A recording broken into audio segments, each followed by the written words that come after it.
घर का माहौल भारी है। दीवारों के बीच जैसे दर्द अटक गया हो। कोई कुछ साफ साफ नहीं कह पा रहा, लेकिन हर चेहरे पर घबराहट और बेचैनी लिखी है।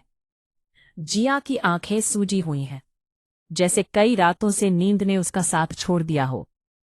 वो कांपती आवाज में कहती है, ऐसा नहीं हो सकता। ये सब मेरे साथ नहीं हो सकता। उसकी नजरें खाली है, जैसे भविष्य में उसे सिर्फ अंधेरा दिख रहा हो। वो बार बार उस मासूम बच्चे की बात करती है, जो अभी इस दुनिया में आया भी नहीं है। उस बेचारी छोटी बच्ची ने क्या किया है? उसका क्या कसूर है? उसकी आवाज टूट जाती है। वो अपने पेट पर हाथ रखती है और रो पड़ती है। उसे लगता है कि उसका बच्चा पैदा होते ही समाज के सवालों का बोझ उठाएगा। ना घर होगा, ना बाप का नाम। ये शब्द उसके दिल को अंदर तक चीर देते हैं। भवानी, जो अब तक चुप थी, आगे बढ़ती है। उसके चेहरे पर भी चिंता की लकीरें हैं, लेकिन उसके शब्दों में एक अलग तरह का दबाव छिपा है। वो जिया को गले लगाते हुए कहती है, बेटा, तू ऐसा मत सोच। भगवान पर भरोसा रख। लेकिन उसके लहजे में करुणा से ज्यादा डर है। समाज का डर, बदनामी का डर, लोगों की बातों का डर। जिया की हालत और बिगड़ती जा रही है। वो कहती है, इतना सब कुछ खोकर मुझे नहीं लगता कि मैं जी भी पाऊंगी। शायद मेरा मर जाना ही बेहतर है। एक ही बार में सब खत्म हो जाएगा। मुझे जिंदा नहीं रहना। ये शब्द सुनते ही कमरे में सन्नाटा छा जाता है। करण, जो अब तक चुपचाप खड़ा सब सुन रहा था, हड़बड़ाकर आगे आता है। तू क्या बोल रही है? ये कैसी बातें कर रही है? उसकी आवाज में गुस्सा भी है और डर भी। भवानी तुरंत जिया का हाथ पकड़ लेती है। बेटा, ऐसा मत सोच। ये जो बच्चा है ना, ये हमारे घर की खुशी है। तेरे साथ जो हुआ वो गलत था, लेकिन इस मासूम का क्या कसूर? वह जानती है कि जिया भावनाओं के भंवर में फंसी है, और यही समय है जब उसे सहारे की जरूरत है। लेकिन उसी सहारे के पीछे एक मकसद भी है, करण को मजबूर करना। जिया रोते हुए कहती है, मम्मी जी, मुझे नहीं पता मैं क्या करूंगी, कहाँ जाऊंगी। बस इस बच्चे के लिए दुआ कीजिए। शायद मेरे लिए कुछ नहीं बचा, लेकिन इसे सलामत रखिए। वह जाने के लिए मुड़ती है। करण एकदम से कहता है, रुक जा। उसकी आवाज में आदेश भी है और चिंता भी। कमरे में खड़े हर इंसान को अब ये समझ में आने लगा है कि बात सिर्फ जिया की नहीं है। बात उस आने वाले बच्चे की है, जिसकी पहचान और इज्जत का सवाल है। भवानी धीरे धीरे बात को उसी दिशा में मोड़ती है। वह करण की तरफ देखती है और कहती है, समाज में मेरे बाप के होने वाले बच्चे की इज्जत कौन करेगा? लोग तो पहले ही बातें बना रहे हैं। कल को ये बच्चा बड़ा होगा तो क्या जवाब देगा दुनिया को? करण का चेहरा सख्त हो जाता है।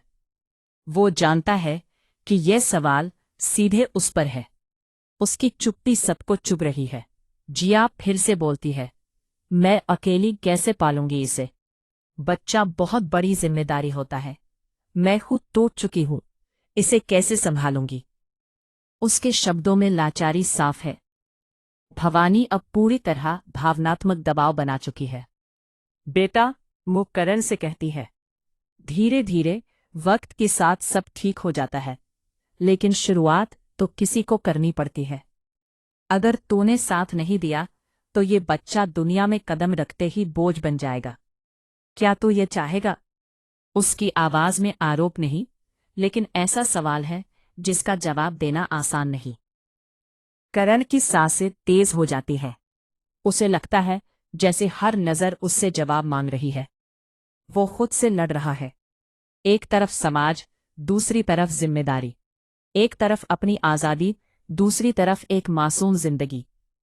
वो सोचता है, क्या वो सच में इस जिम्मेदारी के लिए तैयार है? क्या वो सिर्फ भावनाओं में बहकर फैसला ले लेगा, या फिर यह उसका फर्ज है? जिया फिर से कहती है, मैं तुम्हें मजबूर नहीं करना चाहती। अगर तुम नहीं चाहते तो मैं चली जाऊंगी। बस मेरे बच्चे के लिए दुआ करना। यह सुनते ही करण के अंदर कुछ टूटता है। उसे एहसास होता है कि भाग जाना आसान है, लेकिन खड़ा होना मुश्किल। भवानी आखिरी वार करती है, करण बेटा, बच्चा बहुत बड़ी जिम्मेदारी होता है, लेकिन उससे बड़ी जिम्मेदारी इंसानियत होती है। अगर आज तूने मुंह मोड़ लिया तो जिंदगी भर आईने में खुद को कैसे देख पाएगा। उसकी आंखों में आंसू है, लेकिन शब्द सीधे दिल पर चोट कर रहे हैं। कमरे में फिर से सन्नाटा छा जाता है। जिया की सिसकियां सुनाई देती है। करण की मुट्ठियां भींची हुई है। वो आगे बढ़ता है, जिया के सामने खड़ा होता है। उसकी आवाज धीमी लेकिन साफ है। मैं भागूंगा नहीं, जो होगा मिलकर सामना करेंगे।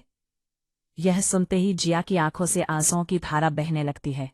भवानी के चेहरे पर राहत की झलक दिखती है, लेकिन यह राहत पूरी तरह सच्ची है या इसके पीछे कोई और मकसद छिपा है, यह अभी साफ नहीं। कहानी यही खत्म नहीं होती। असली संघर्ष अब शुरू होगा। क्या करण सच में इस जिम्मेदारी को निभा पाएगा? क्या समाज की बातें उन्हें तोड़ देंगी, या फिर यह फैसला उनके रिश्तों को नई मजबूती देगा? फिलहाल इतना तय है कि एक मासूम जिंदगी ने 3 जिंदगियों को ऐसे मोड़ पर ला खड़ा किया है जहां से वापसी आसान नहीं होगी।